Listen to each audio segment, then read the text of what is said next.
What's up, guys? We're back at it again with What's Good, another episode. Sir Bukhari, you know me, you know my brother, Awesome Khalid, and today we have a special guest, Mr. Shahid, aka the Hawk and president of Brave Combat Federation, with us today. Thank you guys. Thank you for having me. Thank you for being with us today and finding time for us, because I know we're not as important as you are. And then you found time for us people because our podcast was a little shitty. No, actually I was just passing by, so I just thought of it. Yeah, why not? I'm just gonna go for these guys and try to help them with what they're doing. we love you. Thank you. Fork my head. But anyway, guys, so today he's here with us, the president of Brave Combat Federation, and that is something so beautiful and something so nice for us to have him here with us today. Please, Shahid, let us know about Brave a little bit. Let us know about you as a person, how you started it off, how did it happen, why did it happen? Because, you know, Bahrain is not one of those countries that maybe promoted mixed martial art until Brave came.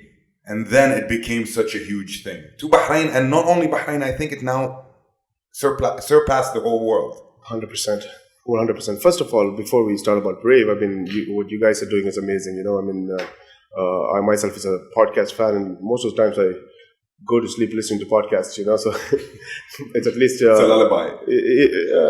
But it's something to do with spending time listening to people, their opinions. You know, and that's one of the things I think very important for developing yourself, and what you guys are doing that, introducing that in Bahrain is amazing. I think it's going to be something everybody's going to be a part of, and I urge everyone to watch, support, and be a part of this. Thank you very, very, very much. Thank you so much. So tell us, how did it happen?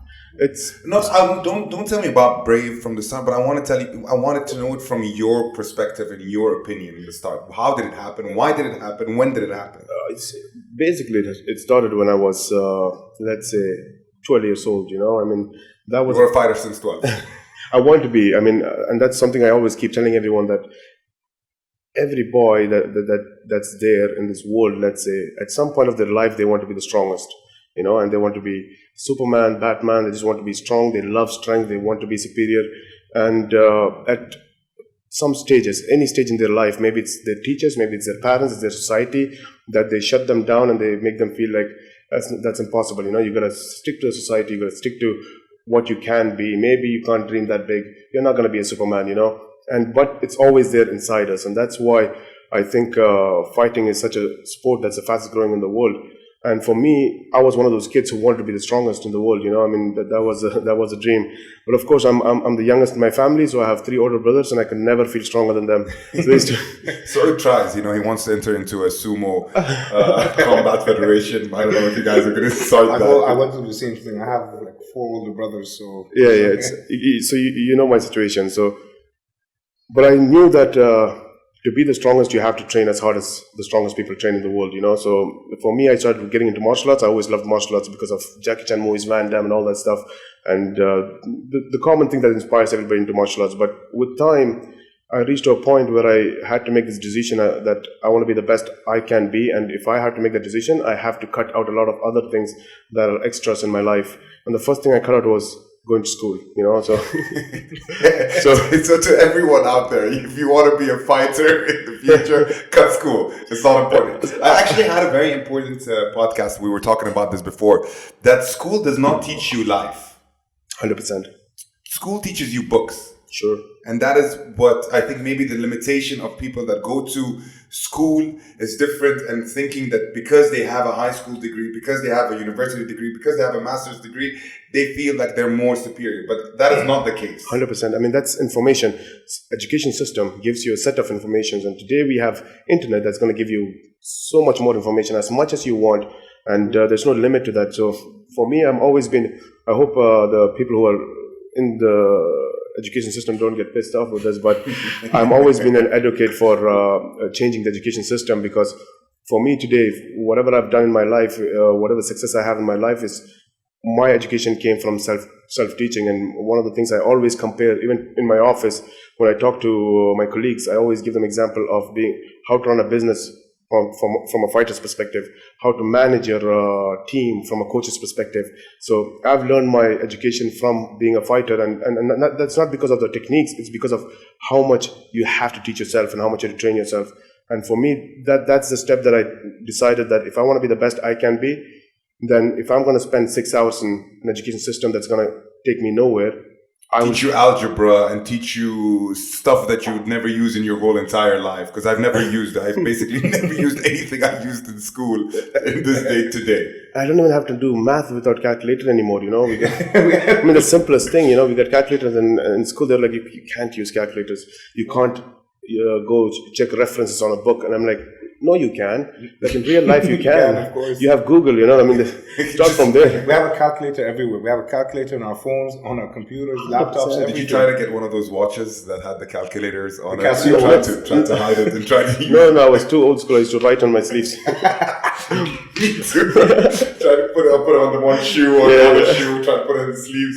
But then you from that starting point that you started off, I'm sure you had so many people against you. I'm sure you had 100%. So many people that were maybe bringing you down, telling you that this is not the way you can succeed in life. Yep. And you proved them wrong. 100%. So how did that happen? So at that stage of my life, when I started training myself, exactly like you said, when I quit school, that was the biggest problem that we had at the family level. I had some of my relatives calling me from India, and she was crying on the phone, and I was like, and they're like, well, how could you do this? Why did you do that? And I was like, who are you? You know, like I didn't even know who you are. Yeah. Why are you talking to me? I had no idea who that was, but that's the mentality that they had, that as if I murdered somebody, you know. But for me, I stuck to it. But one thing I did in that time was to isolate myself, because that was the best thing I could do to avoid all the negativity. And then I started training as hard as I can. But of course, one thing I realized, and the question, to answer the question, is at that point I realized that, wow, even if I want to be and I have the dream to be, I don't have the infrastructure, or I don't have the goals that I want to reach. You know, the financial background, the whole setting up of a business like that most probably was a huge turn off. It could be not even a gym that you could train MMA. Seriously, you had jiu-jitsu gyms, you had kickboxing, muay thai, all those gyms, but taekwondo a lot, karate, but you didn't have a mixed martial art gym. And a gym that trained you to become a fighter, not trained you to make money and get your monthly pay, but to advise you and tell you that I'm going to look after you to become a fighter, and that means your lifestyle is going to change. I'm going to take care of how you're going to eat, how you're going to behave. You know, that discipline factor was not there. But luckily, I always say that it was in my benefit that I had to teach myself all that. I had to go to YouTube. All my education has been, most of my education has been from YouTube and Google, and thanks to internet that I was able to get all that information. You know, so he uses the internet for different reasons. Yeah, I can imagine. I don't want to say what it is for, but my mom caught him so many times using the internet for different purposes. As long as you're happy, you know what I mean. I am. He has Palm Anderson, you know. Whatever makes you happy, you know. Yeah, definitely. You know, so this is something like really, really big. So basically, you started from nothing. Yeah. You made something. You grew that something into being one of the best things in the world.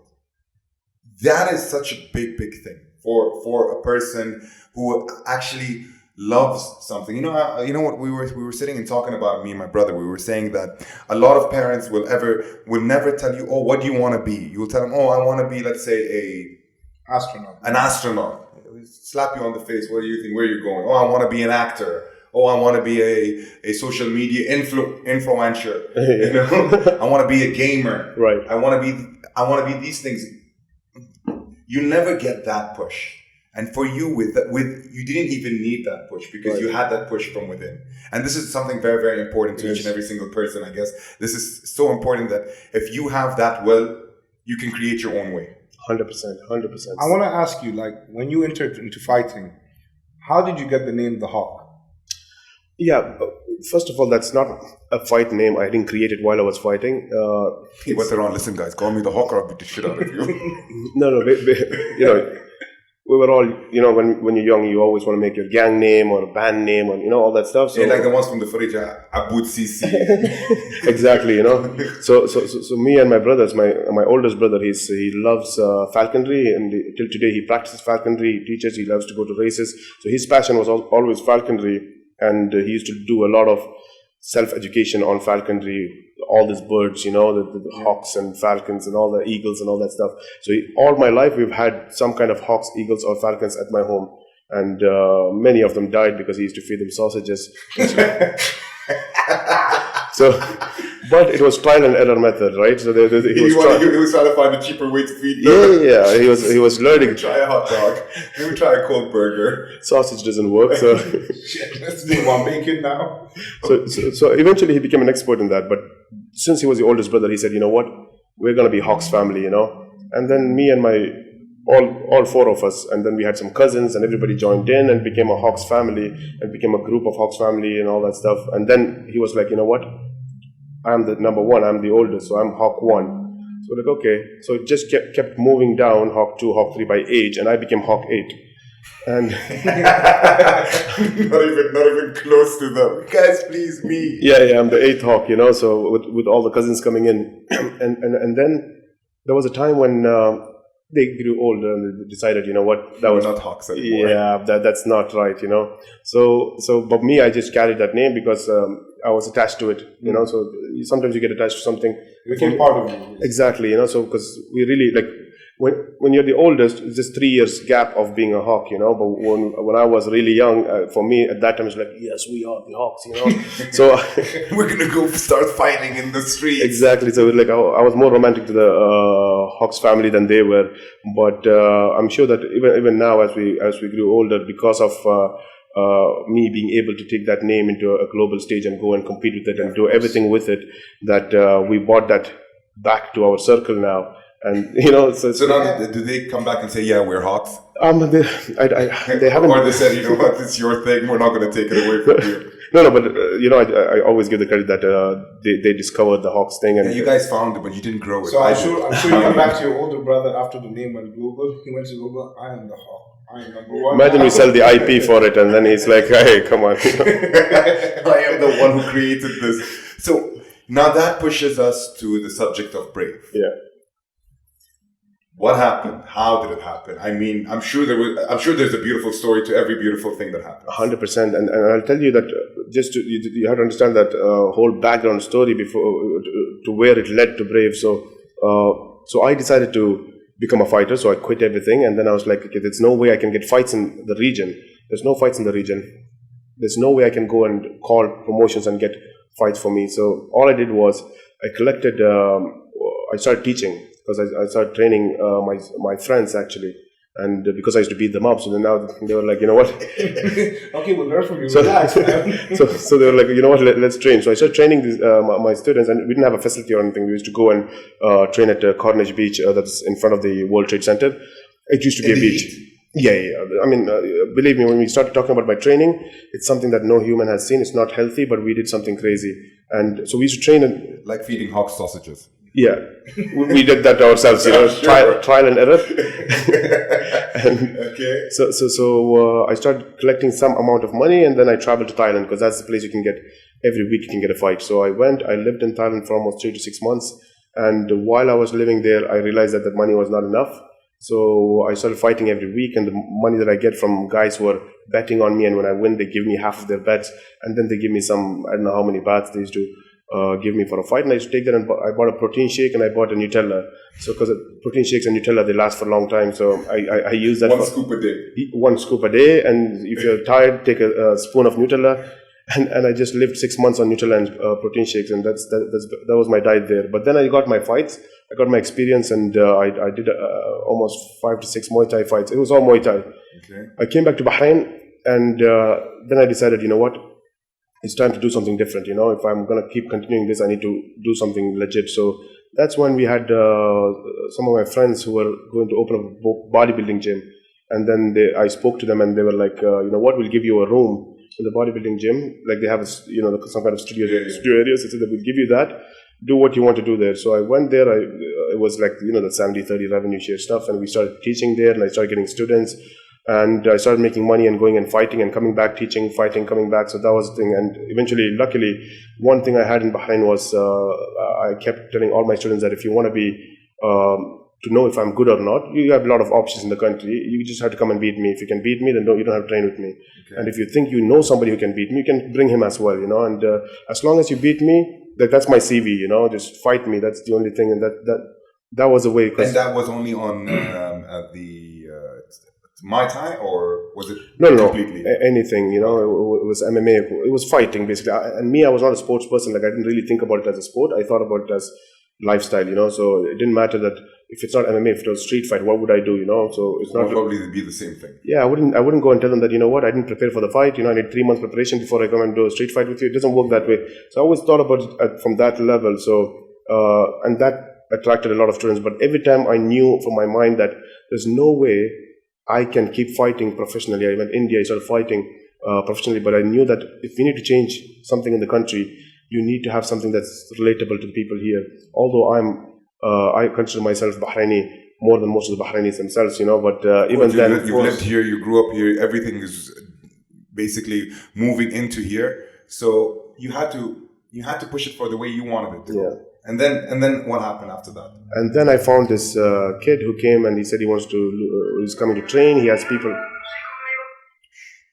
sorry. We're going to cut that out. Sorry. Okay. I told you how many fucking times to close your phone. Shahid, knock him out now. Give me a Keep joking with me. Put it on silent. No, please. 3 years back I could. Now it's not possible. Okay. So then every student that comes in, Bahraini kids, I used to tell them that, fighting is a great thing. You could be this. I used to be like a salesman pitching them to be a fighter. You can go to your neighborhood, beat the shit out of all the other kids. I put everything a little bit into it. And I used to talk to them about the top fighters, Mike Tyson, Muhammad Ali's. But then there were guys who were inspired too, but they were not able to live up to that lifestyle, wake up at 4 a.m. and train 9 hours a day. It was impossible for them. And when they didn't do that, I didn't want to train them or invest my time into them. But I knew that we needed a Bahraini fighter. And at one point, we got this kid who came and who said that I have my brothers and family, they're doing martial arts, and I want to start losing weight as well. I want to do martial arts. And then I did the same thing with him. I told him that, you can be a fighter and this and that. And then he just listened. He was like, sure, I'd like to. 6 months, he lost weight. And I told him that now you're going to have a fight.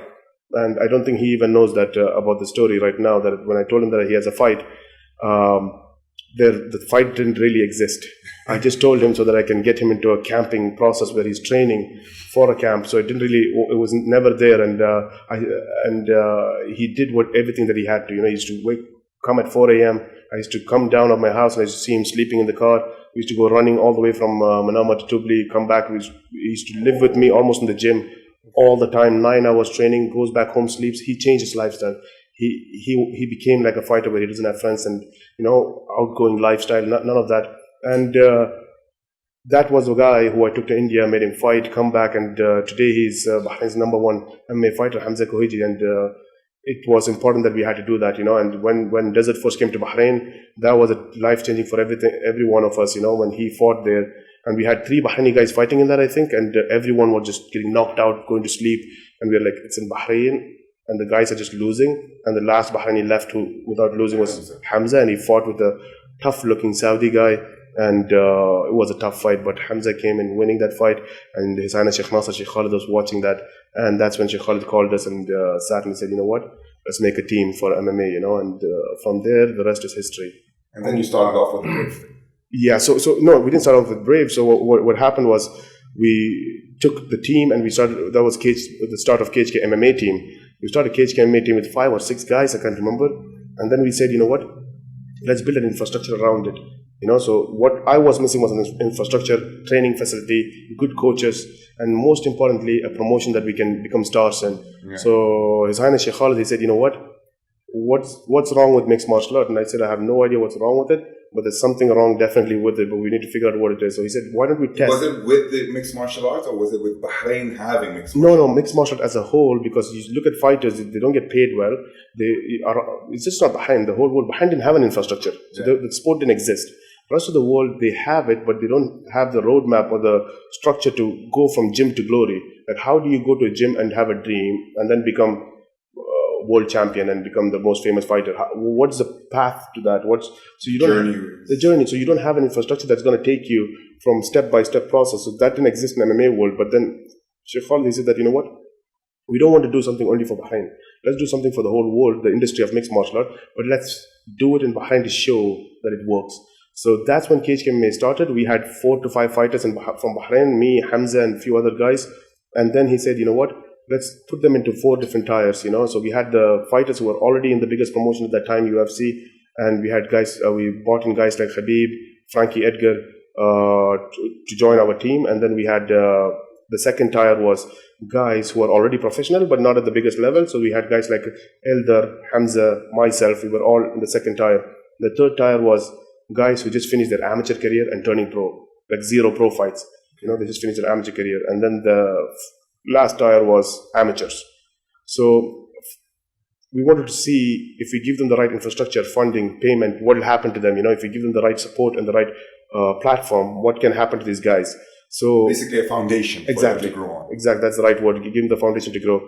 And 4 years from that day, we saw, you know, Khabib is who he is today, which is one of who is the number one fighter. Yeah. And of course, rest in peace to his father who passed. Definitely, he was one of the biggest losses in mixed martial art world and combat world. Do you think it's going to impact anything?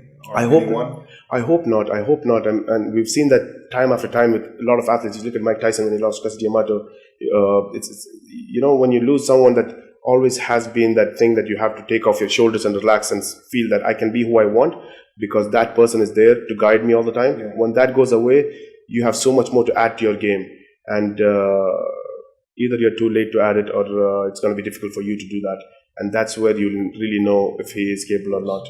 So now when Brave became the...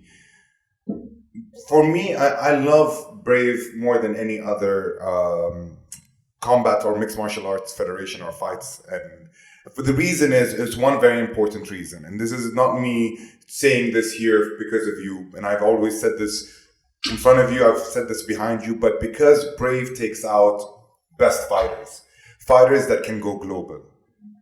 Most probably they wouldn't continue with Brave. They would go to maybe expand their horizon in different other, martial arts sports or martial arts federations that like UFC, one champion, Bellator. Sure. All of this that is around. Of course, the more competition you have, the better the game is. Sure. So that is why I feel like Brave started off a lot of strong people. Strong fighters, not people. I'm not going to say people. I take that back. I'm strong fighters that actually went out. Yes. And how does that happen? Like, what makes Brave that strong? First of all, Brave is the fastest growing MMA promotion in the world. And what we've done in 3 years' time is go to 22 countries and 5 different continents. And that establishes Brave as a most global promotion in the world. You look at one championship, they're in Southeast Asia. You look at Bellator, they're only in USA. They're trying to get into Europe. PFL is only in America. And all of them has international broadcast rights for sure, you know, but I always say that that's not truly global. That's having a global awareness. But to become truly global, it's just marketing their 100%. Marketing their company, basically. But to be there on ground, work with the national federation helps. So what we did in Bahrain, establish that in all the countries that we go to. So if you look at Bahrain today, after His Highness Sheikh Khalid supported Brave and MMA in the country, 2 things happened. One, Bahrain became the #1 amateur team in the world. And that's something that we've not achieved in any sports, to be the #1 in the world ranking. And it's not just getting gold medals or winning a world championship, not that. Like in the global ranking, we're the #1. If you look at the athletes of Bahrain, the pound for pound #1 junior athlete is from KHK, the pound for pound #1 senior athlete is Bahraini, the pound for pound #2 senior athlete is Bahraini. So you look at the development of amateur, we've conquered it. And then you look at creating a sports media platform. We don't have that in Bahrain. We have teams. But this is the first sports media property created and founded in Bahrain. Also, this is the first startup. Let's forget about sports. It's the first startup company in Bahrain that has exported its ideas worldwide instead of importing it. And at the same time, if you look at Brave today, it became the largest sports media property in Middle East. It is having the largest market share in Asia, and it is the biggest exposure platform for the Kingdom of Bahrain. So, this alone is something that is all about sports values. So if you're bringing an event to your country, you want to know what are the sports values that it can give you for your nation. And we've done that into going to all the different countries. And when we go to all the 5 continents, every country that we go to, we work with the government. We make sure that the sports development is taken care of. The athletes are going to be having a platform to become superstars. And we bring in an international event. And that's been the secret of Brave. And it's not a secret anymore. I keep saying that to the world. This is my secret. I mean, try to do it. I keep saying that, but they just don't do it. And we've globalized more than any other promotion that's out there. And but there's one piece missing for us. And that's what's going to come in the future, and that's to change the system of mixed martial art. I still say that mixed martial art and UFC and everybody else is in the Nokia world, where we were all looking forward to the next 3310s, 33 whatever it is. And one fine morning, we got up and we realized, what is Nokia? We're all on this new thing that's smartphones. So, and it's not because they competed with the brand with Nokia's system. They just created a new system called smartphones. Yeah. So for us, we're not competing with UFC, ONE FC, Bellator. No, they're all in the wrong business model. And we are creating a new business model into mixed martial art that is going to be creating athletes and giving them the opportunity to become what they want to be. At the same time, make mixed martial art from an event business to a sports business. Today, it's an event business. You have Conor and Khabib fighting. Yeah. You wouldn't mind if it was Shakira and Conor fighting too. Yeah. You would still the same pay-per-views would be sold. Because so what I can understand is that these other championship or not even champion, these ultimate championship models that are having like UFC one, they base their ideas on making money and not growing the sport. Yeah. I mean, everything is about making money. Sports, yeah, making money is one of the most important. 100%. But the question is, they're not going to make money, and that's the challenge. When it's an event business, you're not really making money, and people say, no, but UFC is making money. I say, sure. Let me give you an example. Do you know how many promotions are there, MMA promotions in the world? There's 7,000 MMA promotions, up or down. Oh. We need to have a fact check guy, but it's similar to that number, 7,000, a little bit down or up. 6,999 promotions are not making money. And the question is why? Combat sports, if you look at it, then you say the knowledge we have about combat sports business is from boxing. Yeah. Boxing never had brands or promotions. It was just about A fighting B. Mike Tyson against Muhammad. It was always that. Mixed martial art bought in the WWE model, where you have a brand and you have fighters contracted under the brand. But why did UFC become successful then? Because they were started at the same time of internet. How Saud likes to watch what he likes to watch, So, don't say my secret. but think about it. When internet came in, at the time when 92, 93, 94, 95, this is the time when we, in the Eastern world, we started getting used to internet. Yeah. Why were we excited? Not the elderly, but the youth were excited because we could see content that we wouldn't see on television or network. And that was weird content. It could be either Saud's contents. It could be... Happy? You stuck something in his head now. But realistically speaking, it's those were one of the contents that our parents were like, no internet for my son because he will get spoiled. And the second content was something weird, like accidents, deaths, so and so. So we had something called Faces of Deaths. I don't know if you remember. Yeah, of course. I used to watch it all the time. They made a movie out of it also. Yeah, think about it. So we were like, we could never watch it on network. And the third thing was combat sports. I'm not talking about boxing. I'm talking about combat sports that was weird, like two guys in a cage fighting against each other. In the street and people were surrounding them. 100%. So that's the benefit of any promotion or any combat sports that was there at the internet time, got capitalized, the brand developed, everything came in. And it's not just UFC. If you think about Pride Fighting Championship, right, yeah. If you look at K1, if you look at even the set of fighters, which today MMA is saying that, you can't promote the smaller weight class fighters. They had a promotion called WEC that was just smaller weight classes. And even today, the biggest draw of UFC at a smaller weight class might be from WEC. At that time. So if you think about it, every promotion at that time became successful, not because of their model of business, it's just because internet was growing. And today we are in a position where the content is saturated. We have so much content. So much things and is available on the internet. And then you see, so every other promotion guys come in and they want to use the same model. Why do you use the same model? Because that's MMA, right? MMA has to be a brand and fighters. So 6,999 flopped and failed. Would you invest in a model that you look at the ratio and you say, please give me your investment? It wouldn't happen. So it'd be hard. 100%. So for us, His Highness Sheikh Khalid, he said that, let's change the whole system. Let's bring in a new system into mixed martial art. And that's where Brave started. So Brave Combat Federation is not just an event. It's a vision, it's not, we always say that it's not a promotion, it's a vision. It's not an event, it's a national project for the countries that we go to. And This is a system. Our goal is to create a new system in the sport of mixed martial art, and hopefully it goes to combat sports as well. But boxing is too old to change, you know. It's always been that same exact way of boxing. So and hard I think to change. And it's also the highest money making business, right? I mean, it is. It's not. I mean, if you think about it, the athletes are the highest paid athletes. They're the athletes who get the highest paid, but it doesn't mean that it's the highest paid business. It's still in the event business. So sports, because it's live, it's more interesting, and it's fighting, it becomes even more interesting. But imagine you have the most successful model called the franchise model in sports around the world, and then you have the most fastest growing sport and the most fastest growing valuation in sports in mixed martial art. If you bring them together, imagine the untapped market that the investors are going to be part of. Oh my God. And that is a market. Huge. Exactly, 100%. It's insane. And that's where Brave Combat Federation is going in the future. I've heard something. They're going. Boxing is not part of Brave. Well, the form of art is there, but not boxing itself. Do you see that happening? Oh, we just announced KHK Boxing's collaboration with a lot of partners. We actually were supposed to do a World Boxing Summit in Bahrain in September, and we were supposed to, and again, the same idea to change the industry. You see promoters not talking to each other. Promoters don't even sit on the same room with each other.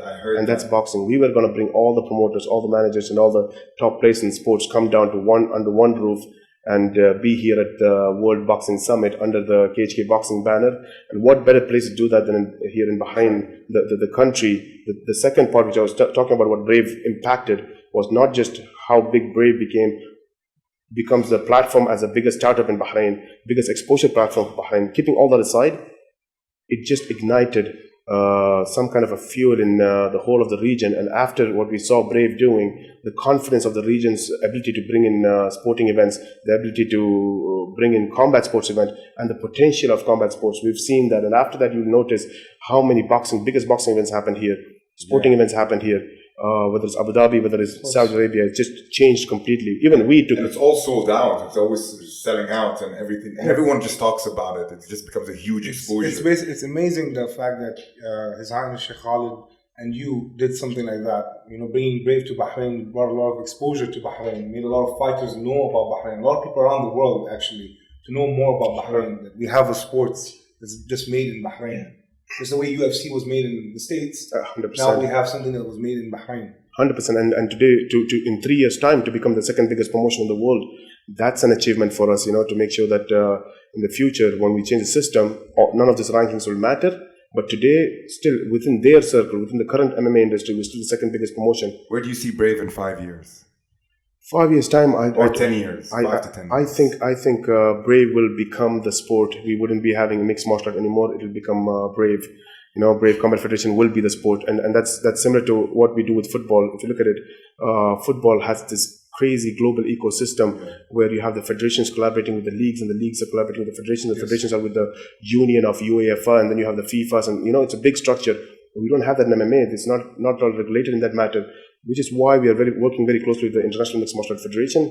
We bought it from the UFC Fight Week in 2017 and brought it to Bahrain, Brave Combat Week.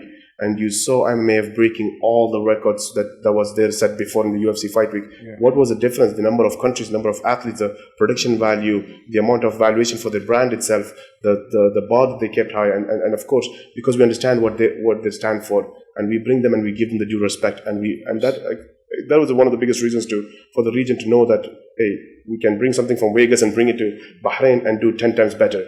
And that difference of what this region can do, it opened a lot of eyes for showcasing. And I think that's why I say that Brave, apart from anything else, is also a vision and national project, because it gives the true value of the country to the international world. And that's something we are proud to have made till today. See, you want to say something? Yeah, I wanted to ask you, who is your greatest fighter of all time? Doesn't matter which sport it was, but who is your favorite fighter of all time? My greatest fighter, my favorite fighter, and always the one I believed in, his name was Mohamed Shahid. But and the Hawk, they used to call him, AKA. They call him the Hawk, yes. Hawk, he was Hawk 8, but then he turned to Hawk 1 now. That's why I never add the number, but there's a lot of Hawks out there. But Hot number 8. Don't forget it. So yeah, it was always been me. You know, I was the greatest fighter that ever lived, the greatest fighter. I didn't have the opportunity to show it, and really, I mean, You know, see, you know what? I'm really serious about that, and I just didn't have the show. I was just about to ask you this question. Being now the president of Brave Combat Federation, that pulled you off to be a fighter because you had to take care of your baby. Sure. So you can't take care of your baby at the same time be there for it. Sure. So what would you have done? Would you, if you could turn back time, would you still be a fighter or would you take this position that you're in? No, I mean, if the choice has always been about something bigger. So if it was about my personal pleasure, I would have been a fighter because there's no better pleasure than being a fighter. It's life for me, you know, and that feeling is something that I don't know where else you can get. And I don't think there's anything in life. I'm not talking about passion to do something and trying to do it and achieving. No. Nothing to do with that stuff. You know, what I'm talking about is walking to a cage, knowing that there's a person sitting there or standing there who's trained for you specifically for 3 months, finding a way with experts on how to destroy you as a human being, and you can do whatever you want, but he will dominate you and beat you while your friends, families, girlfriend, wife, children, all are watching you, and you accept that, and you go there because here if you lose, you're not losing 3-0 as a score. Here, if you lose, you're going to have your family, friends, and kids watch you, the people that you really want to showcase and be proud of you, see you destroyed as a human being, incapable and physically lower than another man in front of you. To take that decision and to walk, accepting that's going to happen, while you walk into the cage, knowing that there's no escape anymore, because there are people who trained, spend time on you, believing in you, watching you back in different countries. And when you take that walk, you want to cry, you want to laugh, you're sad, happy, excitement, anxiety. You have 75 feelings at the same time. That's not the greatest part. When you have 75 feelings at the same time, you are asked to control your feelings because you don't want to be not scared because that'll be stupid. So you need to keep a level of fear, level of happiness, level of excitement, and you play this piano. You have to play with all your emotions. Exactly. And you control them at different rates, which is going to be the best for you. And then you try it, and maybe some fights it doesn't work out so well because that's why it's a pressure. But some fights it doesn't work out, and finally you find that rhythm of where I need to place everything, and you find a way to achieve that in your body. So what we're talking about is you fighting with yourself internally, and to a point you reach. For me, I always say that it might sound like a supernatural thing, but for me, I could release any feeling in my body at my will, and real feelings, including endorphins in my body, without having to do any kind of exercise to release endorphins or dopamine. And I could do that just by sitting. And that's because of the level of training and understanding I had with myself. And that feeling, I don't think there's anything in this world that can give you. I mean, going to war might be much more superior than going to a fight, but I think second biggest is a fight. But I think every time you enter a cage, it's a war. It's a personal war with the other person and with yourself as a person, knowing that your family, your friends, and everybody is right behind you, cheering you. They want to help you, but they can't. They can't. They want to be there. They want to fight for you, but they can't. So I think personally, maybe being in a cage is worse than being in a war, because being in a war, you have your whole army behind you, helping you, but you by yourself in front of somebody that you need to prove to your country, to the people around you, to the people that you love, your loved ones. It's way worse because it's you and yourself against the person that you need to eat. 100%. And there's no better way to be self-aware or self-educate yourself. I think that's the best self-education. For me, all the knowledge I have from that experience is what I have. So that's why I say with that feeling, when I was being a fighter, my only goal was to be the best in the world, you know. And if you don't have that mentality that you want to be the best in the world, quit. You know, if you thought that you want to be good, you want to be famous, don't do it, you know. Because a lot of people try to go for being famous, getting money, getting the whole hype, but not because they love the fight. Maybe they're good fighters within. They can throw a good punch, they can hold a good grip, but are not doing it because of the love of the game. They're doing it because they want that fame behind it. Yeah, either it's a love of the game. I never loved it so much, you know. For me, it was never about, like, even if today, if you say, do you love MMA, competing in MMA? No, I don't love it, but I wanted to be the best in the world. I want to be the best fighter in the world. That was a goal I had. I want to be the best fighter. If MMA is the way to show that, and that's why I did that, but the feeling was terrible, you know, to go out there and get all this feeling. I wanted to jump out and cry and run home and never be there anymore. But that's everybody's feeling. But for me, the education I got and the goals that I had to be the best in the world, that was different, you know, and with that, I lived my life trying to be that. So for me, I respected myself, loved myself, thought that I was the best fighter in the world, and because I saw the best fighters, I did much more than what they did. that's what I said. It was not healthy, but but then you know what? It made you the man you are today. Sure, 100%. And it made you From grow. a fighter to a president of a combat federation. 100%. Yeah. And not a lot of people had that. I mean, a lot of fighters go maybe I would say I would not know whether any other combat federation presidents are fighters themselves more than it being just a business model for them. Oh yeah, I think we should do a combat sports CEO competition. That'll be fun. My money's on you. Yeah. My money's on you. If there was better, yes, I would put my money I on wanted you. to ask you, so, of course, that you brought someone, a fighter that comes out to Brave, and you guys trained him, and he was one of the best fighters and probably one of your favorite fighters. And a few days ago, a news came out that he left Brave and he joined the UFC. And what are your thoughts on this? I mean, people don't understand that these fighters who are at Brave Combat Federation or any promotions, they are not their employees. They are contracted fighters. They're more like contractors. So what they do in their life, like we don't coach them, we don't train them. They're in their own gym with their own managers and everything else. And we have a contract of X amount of fights with these athletes. And they come and compete. And once the contract is over, it's over. You either renew it, just like football. Once the player's over, it's they go to another club. Maybe so some might be sad stories, some might be fun, some might be excitement. So it depends on what are we trying to achieve here. So for me, since the fighters that we signed from day one, from Brave 1 onwards, we're just 3.5 years now into the game, into the industry, and competing with promotion that's there for 30-35 years. But you look at the difference, what we've been able to do with these talents. One is to scout the best talents.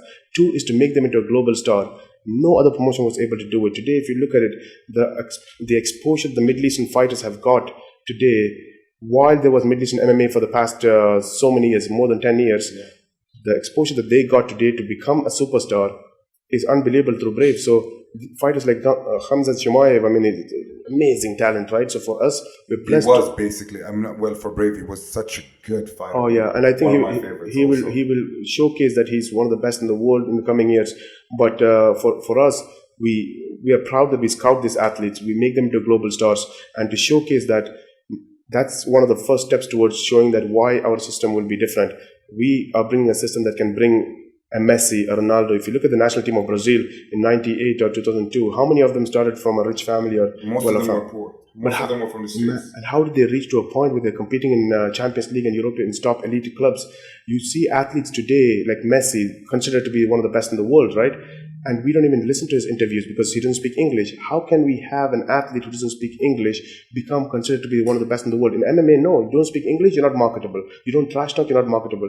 And it's an English-speaking sport. We need to change it. We need to have a Lionel Messi in mixed martial arts. And I won't lie to you, I think you guys did that before anyone else. 100%. I mean, each one did it for their region, but I think Brave was the one that did it for the whole world, bringing in people who... Basically, the English language wasn't their first language. Sure. Most probably, they couldn't even say, hi, how are you, in a normal way, which is hi, you are. Sure. How you are. But you guys opened that road to many fighters, to many promoters, to many coaches, people that love this game. Sure. It's something so big for Brave itself. I mean, this is something... I think most probably Brave is very, very proud of. But if you look at the strategy with what we did, you guys have been with Brave from day one, right? So it's not like we're talking about two different, some new guys we're talking to, so you guys have been there from day one. Our first two events, Brave 1 and Brave 2, was in 2016, September here in Bahrain. After the second promotion, we didn't even stay in GCC. We flew to Brazil. Our third event was in Brazil. So we instantly globalized. Why did we globalize? Why did you go to a market that the economy was falling at that point?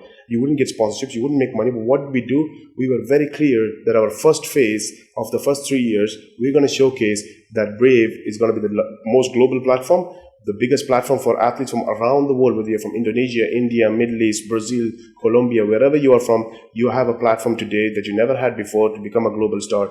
And the third most important thing was to make sure that for us, each of these countries that is suffering from development of sport, which like I went through and how His Highness saved my career and the careers of thousands of fighters who are here, we want to do that in every different country. So this was our phase 1. Phase 2 will be to change the whole damn system of mixed martial art and to make sure that wipe out all the Nokias, let's bring in smartphones, and we are the iPhone of mixed martial art.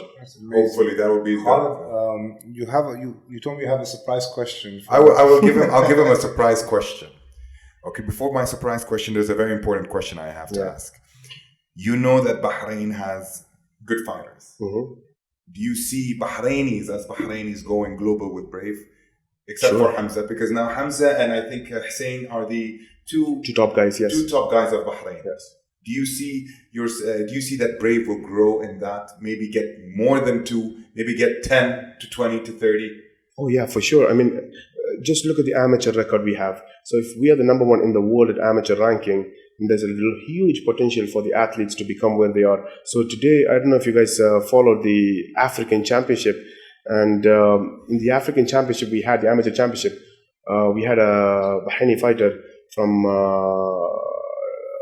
He started from scratch, right? He was from Maharrag and he came and he started training with KHK team. We saw him in the tryouts. We took him and we call him Ito. He looks like the football player Ito. So we have a guy who we call Ito also. We call Ito. Not him. Yeah. Not him. Okay. So this guy was, you see the talents, in Bahrain. So we just gave him the right platform. We have this Dagestani wrestling coaches, striking coaches, and we have these top MMA fighters coming here at KHK gym and training with these guys. So with time, the new guys, not the older guys, but the new guys who are coming fresh at the age of 14, 15 and 16, these guys think this is the culture. Like for the older guys who are 24, 25, we have to tell them, hey, you know what, be disciplined, train hard, that's the only way. But for the young guys, they don't know because they come to the gym and they see this and they say this is normal. And then the hard training becomes their normal, like how it was in Dagestan and big countries where combat sport is big, and they get used to that. And this guy went to the African Championship. It was insane that the way he performed, and he reached in the finals against the number 1 pound for pound junior world champion, who's 23-0, Mohamed Makayev, who's also a KHK guy, but he's representing the UK nation. He's UK national, but from the KHK team as well. But he was unbeaten. He's known as the new Khabib. Now he signed with Brave Combat Federation as a professional. His last amateur fight before turning pro with Brave to come into Brave was against Ito. And we were like, you know what? Great job, Ito. Before even. Yeah. I mean, like even if you lose, man, it's cool. It's fine. But to reach the finals, and now you're fighting Makayev. I mean, everybody knows Makayev is 23-0. He's become world champion at all the world championship, all the Europeans. He's unbeaten. You can't beat this guy. But that's his pep talk. But you can't beat him. We know you're trying, but you can't. And you know what the difference was? He's not the phase 1 fighters. Because it was Africa, we didn't send the first tier fighters. We sent the B division fighters. So he was a part of the B division, and he reached up to Makayev. So that was a great achievement for him to say that you are the second pick. And since the first pick didn't go, you're the second pick, and so he went, he fought. The fight was crazy that, like I broke few glasses and stuff, just watching the fight. And when the fight was over, the referee was there, and we were like, we know the referee will give it to Makayev because it's a decision. He didn't even finish him, nothing, but went to the decision. It was a split decision. And the referee raises Ito's hand, but they call his name, Makayev's name, but he raises Ito's hand because when the referee thought he won, that's how good the fight was. But although he lost that fight because of the decision from the referees, but and Makayev is a KHK guy and he's a brave fighter, and he's a good friend of ours. And what is his name, this Bahraini guy, Ito? Wallah, Ibrahim something. We call him Ito. And so Ibrahim Ito. I think it's Ibrahim Ito. I could be confused, but we need to clarify his name. No, but yeah, Ibrahim Ito. It's always Bahraini. Abdullah. Yeah, Abdullah. See, your guys know more about our fight. But you see, but that's the funny thing, You're talking about what you did. This is what you have done. What is that? Is that you made a Bahraini know another Bahraini because of his sport. Oh yeah. That is something beautiful. Yeah, 100%. That's the key. That is what is. And you asked me a question: will we have more Bahrainis? So imagine when we started KHK, the first tryouts, Hamza Kohijian was doing the matchmaking. He comes to me and he's like, "Shahid, we can't even put 6 fights together. Why? There's no 6 fighters. There's 12 fighters to fight each other." And today, I reached to a point that I don't even know how many fighters we have in KHK team as Bahrainis. that I don't even know their real names. Like a lot of guys, I don't even know their faces. We've reached a point, we have 3-4 tiers of athletes, and all of them are going to get the opportunity to become the best in the world. So the future is definitely bright. And how can I'm going to ask you this: how can people get into it? I mean, like, what is there tryouts? Is there camps? Is there, like, now me, an example, not me, but me as a Bahraini or Saudi, I say, you know what, I want to try out to be part of KHK MMA one day to become a brave fighter. What should I do? How should I do it? Where should I go? See, there's two things to that. One, you want to be a brave fighter. I always say that I was a fighter, I was a coach, I was a manager, and I'm a promoter today. But all this time, one thing we keep saying, and that never change, is that you could be the best boxer, best kickboxer, the most athletic guy, the most highest agility, combat movement, whatever it is. But one thing no coach can teach you is heart. If you don't have the heart, you're not going to be there. That's why I said, if you don't want to be the best fighter, don't do it. Don't even try it. So for us, one of the most important things, and why I said that is because a lot of people are there who thinks that I can go to the gym and become a fighter, but it might turn out to be a bad move if you don't have the heart to be a fighter, and it's tough to be that.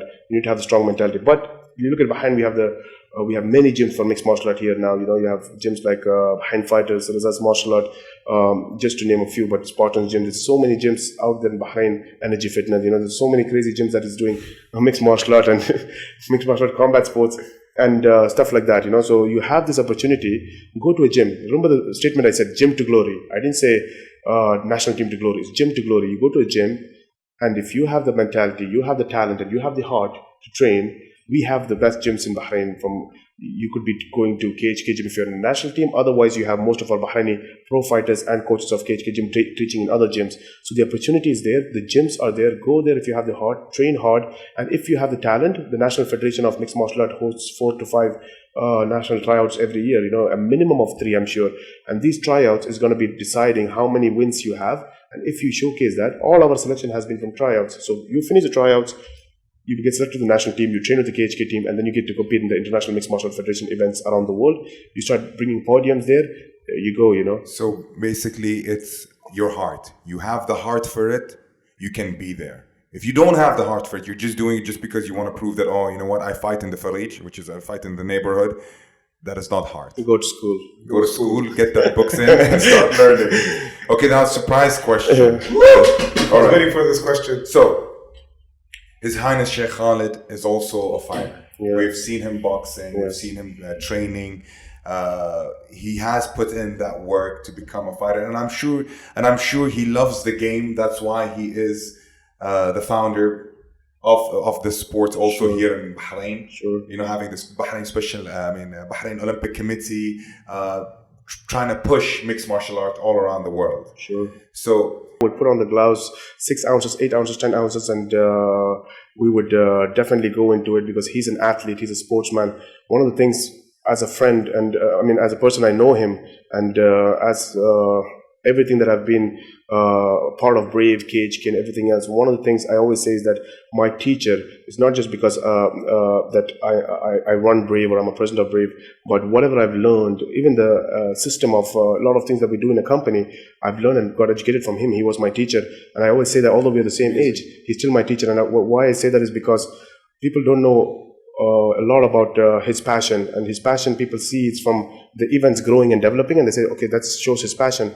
But realistically, one of the reasons he went and competed in mixed martial art and boxing and put himself out there against some guys who has much better record than him, one of the reasons is because to show that most of the guys, the same thing I told you guys about the heart, he said that if everybody is fighting to become famous and earn money, then I want to be an example to showcase to the people in Bahrain and the world that if I don't need any of that, why am I fighting? There can be a reason. Don't ever misunderstand that you cannot fight because you love the sport, like you said. And he showcased that and made an example that if you love the sport, you can fight, whether it's not for money or not for anything else, not for fame. And he's done that and showcased that example for us, so one of the biggest reasons for Brave to be where it is today is that example of what he does, backs the fighters, and there's a lot of things people don't see. When you fight, the easiest part is fighting. The toughest part is the day before the fight when you cut weight, when you lose weight to fight. And people are like, oh, we go to bodybuilding gyms and we lose weight every day, some clean petrol and some ephedrine, and so it's the easiest way, basically. Yeah, they think of this stuff. So I'm saying no, you're not talking about losing weight. We're talking about cutting weight. And if you want to know how tough you are, whoever you are, you're a tough guy who does 1,000 push-ups every single day. It doesn't matter. You want to see how tough you are? Let's see how mentally tough you are. Let me take out 15 to 20 kgs out of your body, water, in 4 to 5 days time. And when you do that, and when you reach there, and why I say that is because 70% of your body is water. Yeah. And when you take that water out of your body, you really realize the importance of water in your body, because you are not the same person. In your mind, plays with your mentality. Plays with your physicality. Plays with your emotions. It plays with every single thing. I say it changes, because a little bit, yes, it plays, but more it changes you. And you, as you're a smart man, you're a human being, so you know in your head, this is not me. I know it's not me. It's the water weight that's making me do it, and you realize it back of your head. But then there's nothing you can do, because eventually you do it more. I've cut 25 kgs in 10 to 12 days, which is the worst cut I've ever done. I think in mixed martial there's only a few fighters who've cut that much weight. It is the most unhealthiest thing. I'm glad that I'm alive and from doing that. Last hour before the weigh-ins, I went blind from my right eye. I lost a sensation of feelings from my face, so I couldn't feel anything. So I used to be just with my boxers, just lying down, and my brother was all over the blanket because he used to travel with me for fights. He was covering himself with a blanket, and we called the guy to make the AC lower, air condition. I just couldn't feel it. I went to the toilet and I just freaked out watching myself because my eyes was 1 inch inside. I went blind the next day from one eye till I drank water, but then I couldn't sleep because my eyelid wouldn't close. And I couldn't speak because I would get cramps if I opened my mouth. It was the worst situation. So why I'm saying this is because when I know the preparation that His Highness took to prepare for a fight, this is a behind the scenes that nobody knows, that he really went through weight cutting, and even if it was 1 gram above where he was like exhausted, he used to come and check the weight, and he's like, that's it, I'm going to go and cut 100 grams. And I'm like, wow, you don't have to. But that is for us. I mean, nobody sees it, but for us, it taught us what is commitment. And once you decide to do something, regardless of people knowing it and people seeing it or earning anything, if you love it, then do it the right way. And he always says, if you do something right, you'll never go wrong, So I say that for our athletes, for our fighters, for us as KHK, he's been not just a founder, but also a teacher. Amazing. Is that why you guys created the Brave Nutrition, Brave Honey, Brave energy drink? Yeah. Is that why it led you to do all that also? Oh yeah, I mean, because I feel like all these sectors that you're talking about has to do with nutrition, has to do with honey, because honey is very important to the body. Also, energy drink when you feel down. So is that why did this all happen? It's a part of the change, right? We're trying to bring in the change. It's always been that we don't want to go out there and compete in what's already existing. We want to bring in change, something better, something innovative, and change people's lives. And one of the things I always say about Brave is that when you ask me, would you choose to be a fighter or a Brave president? I stopped it halfway talking about being a fighter, but if it was my pleasure, I would choose fighting, I said. But every day I woke up, while I was a fighter, I thought about being the best I want to be today, right? And that's our everyday waking up. One day it changed. One day I woke up and I realized that I want KHK to be the best it can be. And the reason why that happened is today, like I said, the Bahraini fighters who are here, they don't know me, I don't know them, because there's so many of them who's developed and changed. They don't know the story, they don't know where it came from. But imagine the amount of athletes and fighters around the world, the guys like Gamzat, whose dream was to do something in his life and he's doing it, fighters who could never be anywhere, and they will never know us, they will never know the platform, but eventually we are doing something bigger than ourselves. So before it was always about me, and now I know that I'm doing something bigger. So every day I wake up, I know it's for thousands of other people. I feel like that KHK thing is also you. It's your basically your blood and your sweat in it. Same thing with Brave. So, so basically, I still see it as you as a person and not as because you're now instead of taking care of yourself, you have a family to take care of, a huge family. Oh yeah, 100%. And that's not just, so this is, like I said, His Highness as a founder, he put that example for us. And if you look at everybody, from myself to everybody in the company, they're either fighters, hard workers, and if you notice that these guys, everybody has sacrificed something in their life for a bigger purpose, because we all believe in the vision of KHK, His Highness's vision for fighting, for sports, for change, for the global opportunity. We all believe in that. So every day we wake up, it's just not me. if you meet everybody in our company, if you meet Valeria, you meet Faith, you meet all of the people that's working in our company, they all have sacrificed their life, and you'll see them all putting 24 hours to KHK. And it's not because we love the work alone. Nobody loves to work Sit and on work it. 24 hours. Exactly. hours, It's just because we love to achieve a vision. And that vision is something that is much more bigger than us. And to be a part of that legacy, I think you already achieved the vision.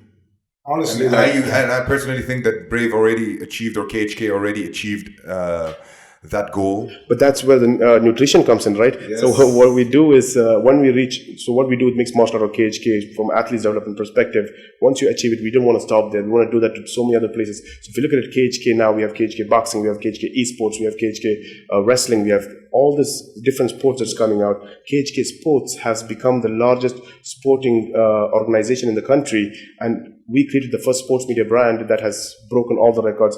And now we want to move into showcasing that sports is not just playing the sport that you want, but it is one of the biggest strength for culture change, inspiring the youth, but also a part of developing the economy of the country. So sports economy is now one of the things that we are educating through all the products that we are having, to bring in the best products, to make sure that you can create your own brands around it. Benefit out of it. 100%. Also, you know, as a human person, that you need a nutrition. You know that at least Brave nutrition comes out from Brave fighters, Brave federation. So you know that this is something that they will not mess around with, because there is a lot of nutrition brands out there that does not.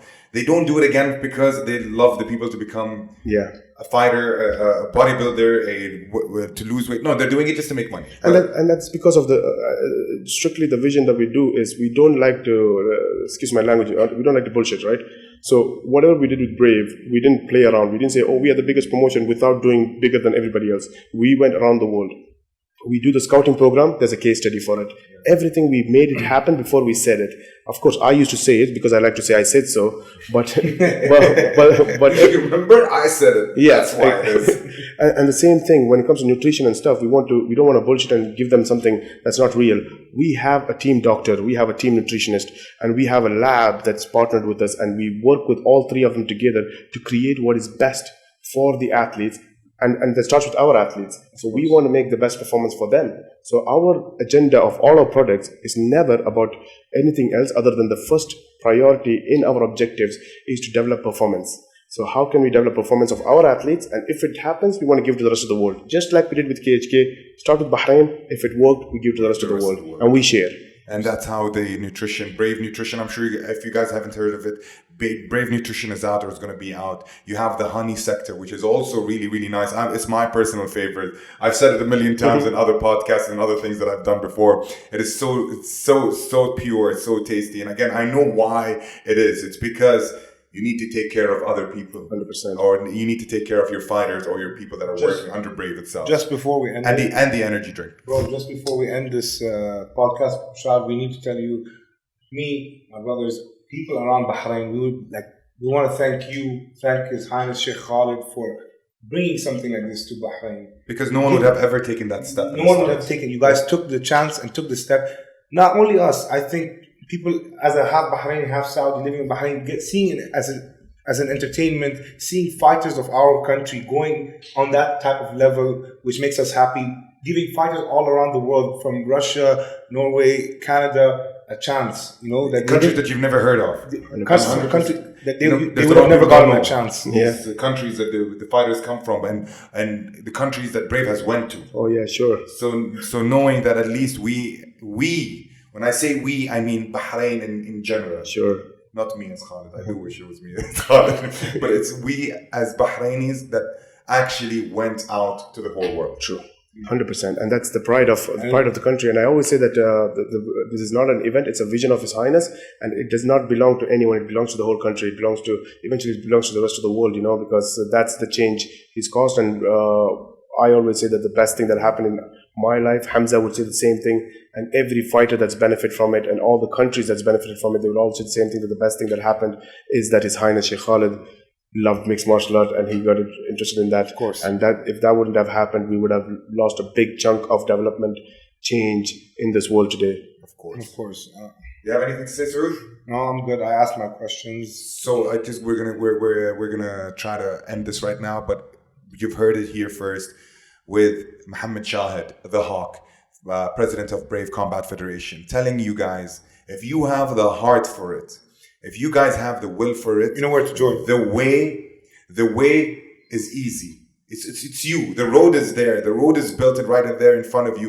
You did not build that road. They've built it, which is KHK, Brave.